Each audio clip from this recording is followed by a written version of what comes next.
Hello and welcome to the debate, where we'll finally settle the age-old argument of the shape of the Earth. On the left we have Team Globe, freshly brainwashed by their Masonic University education, and on the right we have Team Flat, with their degrees in woke studies at the School of Life. Please put on your tinfoil hats and enjoy the show. Question number one is, why doesn't the artificial horizon on a plane roll backwards during straight and level flight? Yeah, I'll take this one, yeah. So, over to you, boys. Thank you. So this is terrifying. Okay. So basically, the main thing to take from that is straight and level flight. What is meant by straight and level flight? Because I imagine when a pilot's in his cabin, they try and maintain a constant altitude. So while on small scales, their flight path seems indistinguishable from like a straight line, it's actually going to be, on larger scales, curved, much like the Earth is curved on larger scales. Yeah. That was the answer. Yeah. So what you're saying is, again, on most of these answers, you seem to be assuming every time a priori that we live on a ball, but the actual facts are that a plane flies level and the artificial horizon doesn't dip. It doesn't have to dip its nose down every minute or so to follow the curve. You're assuming always a priori that we live in the heliocentric system. If we assume that we're in a small universe and that the plane is flying level over a level plane, we're still going to get the same results. It doesn't roll over as it rolls over the curve. I think you're slightly misunderstanding the question. Imagine a plane before it takes off. Yeah. Okay. It's got a gyroscope in the artificial horizon. Okay. It spins that gyroscope up to get the reference of the ground. Okay. Now, if that plane starts going over the curve of the horizon, yeah, the gyroscope will stay upright. It's rigid in space, so it will stay upright as the plane rounds the curve of the Earth. So the artificial horizon will roll backwards, yeah, but it doesn't. It stays straight and level. The plane is not going over a curve, but flying over a plane. I don't see how it can be independent of gravity or anything like that if it relies on the horizon. No, it doesn't rely on any horizon. It's rigid in space. That's one of the properties of I don't think it's unaffected by gravity. If everyone's okay, I'm going to move on to question two. Yeah. If gravity is the only thing holding the air to the surface of the Earth against the tendency of a high pressure system to escape to a low or negative pressure, then when air is heated and so is less affected by a gravitational pull, shouldn't it then succumb to the force exerted towards a region of negative pressure? What? So basically, you're asking why air can be heated and escape, basically. Yeah? There's two competing forces. There's gravity pushing downwards, and then there's a thermal pressure of air pushing upwards. The laws of gravity dictate that the air pressure is going to be higher at the nearer the Earth than outside. So if you got a heated column of air that would rise away from the Earth, as it would rise, it will become less dense as it's less affected by the gravity as it will be at a greater distance, and thus have a lower thermal pressure pushing upwards. So that system stays in that equilibrium state. And that's called the hydrostatic equilibrium, and you can read a lot about it. Okay, let me get this right. Okay, so we've got a state of equilibrium. Yeah, gravity pushing down, thermal air pressure pushing upwards. Well, when you say thermal air pressure, yeah. What I'm seeing is you've got a vacuum next to a pressurized system, okay? And we always see, hang on, we always see where there's high pressure next to low pressure or zero pressure, a movement from between one and the other, okay? We can do an experiment. If we had a container and we evacuated that container less than the vacuum of space, yeah, and we pierced the bottom of the container, what would happen? Air will rush in to balance that out, basically. And it will fill it up and balance it out. Yeah, it'll equalise locally, basically. So how can, on the surface where it's the gravity strongest with a vacuum that's weaker than space, how can it work down there because and not work up there? It's unfortunately not analogous, because it's not a really high pressure system against a really low pressure system. It's a gradient. So as it's really dense at the surface, and then that density decreases and decreases towards the vacuum of space. So it's not. There's no warp at which, like, Okay, there's but there has to be a vacuum. boundary condition, right? The few air molecules at the top will immediately go out to space, right? They'll immediately.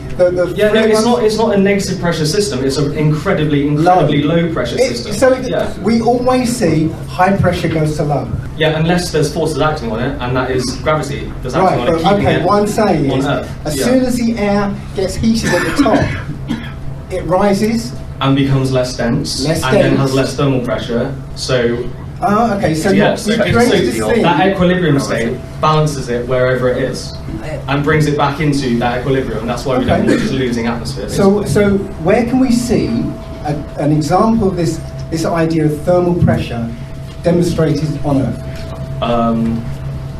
I can give an example right now. I just want to make one point on this.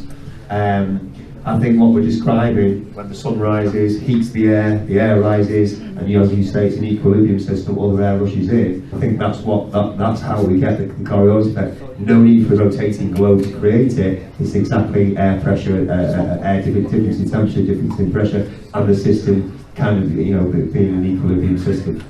It's a good idea. It's a nice idea. But it's something we have to prove empirically. If you can't demonstrate it, how can we see? No, it's real. Well, if you have air particles in a container and then you heat the air particles, the pressure is going to increase as the temperature increases. That is thermal pressure.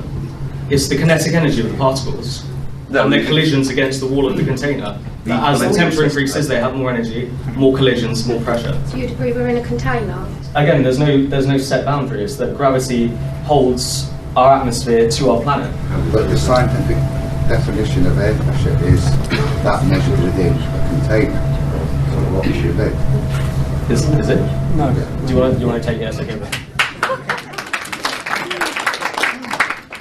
If you imagine we take a random part of our ocean, we're underneath, take a random bit of water, you make like a dotted circle and there's a bit of ocean there. That part of ocean, assuming there's no waves and assuming there's no motion, is staying in that one place. Now, you'd think gravity would make it want to go further down, but it doesn't, it stays where it is. That's because there's an inherent pressure taking place there due to all the water surrounding it. So because of that, you can imagine if we're using arrows like in basic mechanics, you've got an arrow going down, and then you've got arrows in all other directions and an arrow going up. That's the up arrow is the pressure, and that's what's balancing it, keeping it there. All these ideas can be explained with pressure and gravity in this way, and it does not require a container to do it. I just want to make a question, but all these from the early 50s until our days, the space agency launches a lot of rockets space. That don't break the equilibrium. So as a rocket leaves the atmosphere, it doesn't leave a hole behind.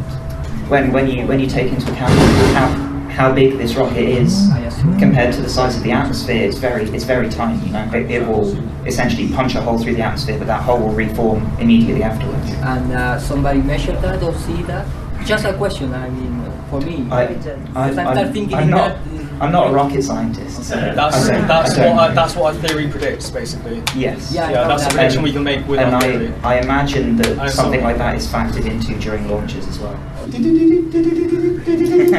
Breaking news. This is from phys.org, yeah, from our website. It says, Earth's atmosphere is leaking. Every day, around 90 tons of material escapes from our planet's upper atmosphere. Yeah, so it's supporting what I'm trying to say. If 90 tons of material leaks away every year, or every day, yeah. Don't breathe anymore. So, yes, save your breath, everyone. So, all of a sudden, when that atmosphere leaves, then you've got a new layer of atmosphere, the new lower level of atmosphere, and now 90 tons of that leaves that day, and then so on, until there's no atmosphere left. Yeah. This is the model that we have one set atmosphere, and once that air is gone, it's gone forever. We are constantly producing gases. I've produced quite a few today.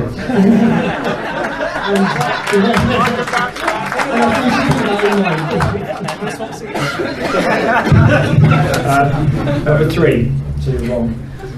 How would you explain light slowing down and hitting a denser medium and speeding up after leaving that medium for a less dense medium when the law of conservation of energy prohibits such observations? there is a quantum mechanical explanation to this, but I don't think we have time to go into it. I don't have a whiteboard.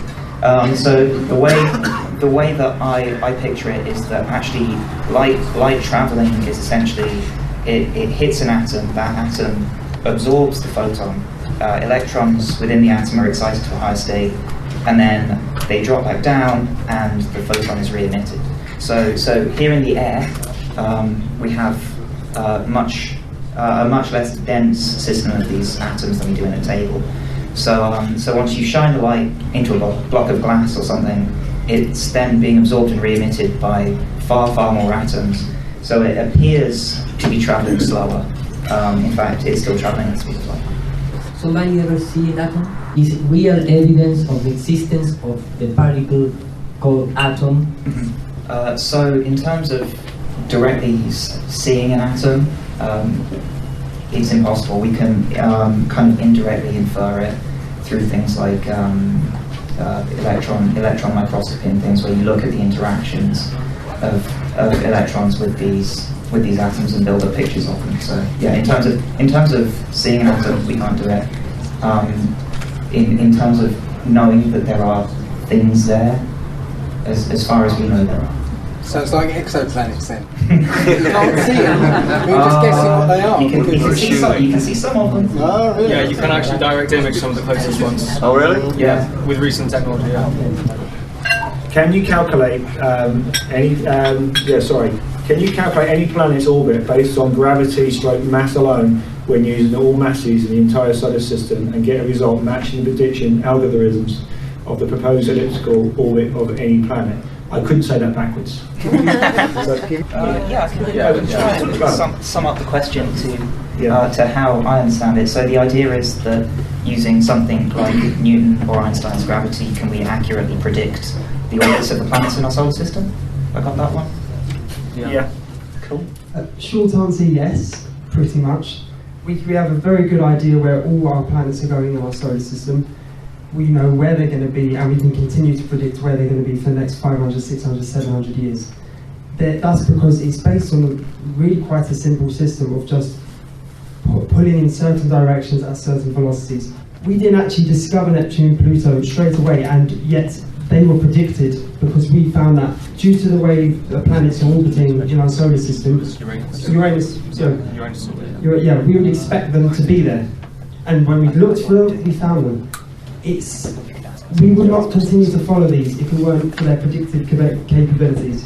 The same laws help us work out when we're going to have a solar eclipse and a lunar eclipse. It's because they're simple models and it's very easy to do. I just wanted to make a little point because this is the second time that you kind of waxed lyrically about Newton. Newton's theories didn't explain everything. Now, Newton wrote a huge tome basically to describe his theory of gravity. Now, when Einstein came along, he gave a completely different interpretation of what gravity is. So that means everything Newton produced was bullshit. No, bear with me, yeah? If he wrote all this calculus and came up with a theory that didn't quite match, what we observe, yeah, which means it had no relationship to reality, and Einstein came along and gave a completely different interpretation, which apparently does match up. That means that whole book is bullshit. He made it all up. I actually totally agree Yes, with this is you. what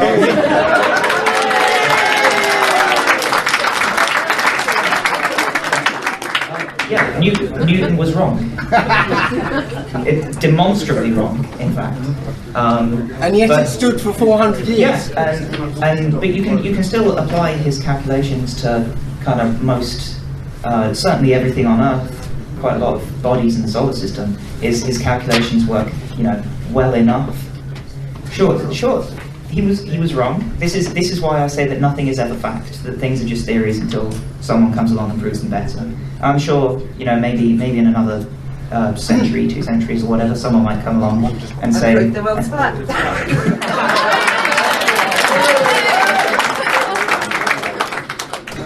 And say that Einstein's theories of relativity are wrong and prove those. But at the moment, that's the best we have, and that's really how science works. Yeah. But you know, you just improve on things until you try and get to what you believe to be truth.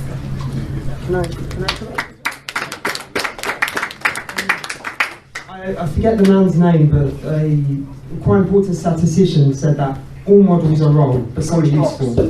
Thank you, George Box. All models are wrong, but some are useful. And that's the tenets of which how science works.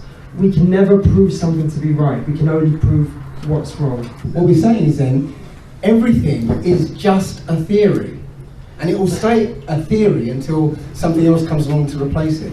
So everything is just a theory, and that's the correct way of applying it. No, because once again, these are backed in evidence and they have utility. And that's all we can ever want of a model is utility. Newtonian had that for 400 years. And it worked, and we were able didn't to, work, and we were able to construct bridges. We were able to do a lot of stuff on this planet using those ideas. And that's all we can have. Science, the big misconception is that science will never be able to give you the philosophical idea of truth.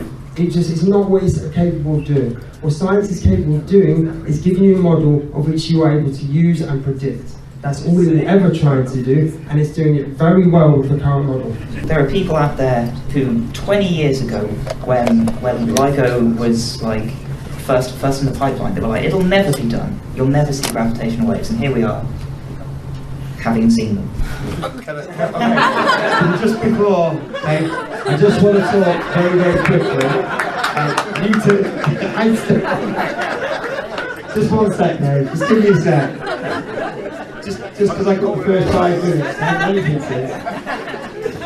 All I wanted to say to you guys was I agree with you, and especially about this misconception about a theory. The whole point is that you can make predictions. Yeah, Newton's theory, you know, it was okay. It made certain predictions. Einstein's made a bit better. Something will come along and make them even better. Can I ask you why Ptolemy, from the 2nd century BC, was able to make the same astronomical predictions which stood for 1400 years before gravity, before a moving Earth, before a vast solar system? He was making all predictions of eclipses and all the predictions of the planets. He was able to do that 2,000 years ago, before any of these, what I call newfangled explanations.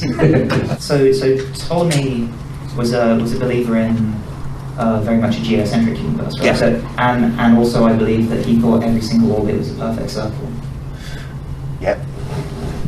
But the point is that his predictions were accurate. Yes, but It was a model that worked. Yeah, they became they're very complicated. So we can explain the orbit of Mars with one ellipse. I think he had to use almost 300 circles. We don't see a perfect orbit.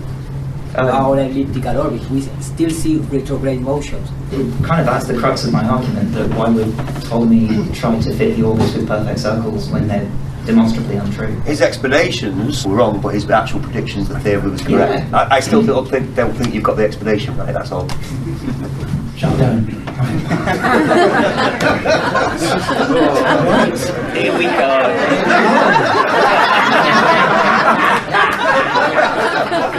Right, you mentioned detecting gravity waves. Just before you continue, so Cardiff has a gravitational waves department. They get very angry if you call them gravity waves. Gravity waves happen on water, these are gravitational waves. I don't know the difference, but they get very bent out of shape. The thing is, before I was into the flat earth and everything, I was really well into science, really into quantum physics, Einstein's theory of relativity, the whole works.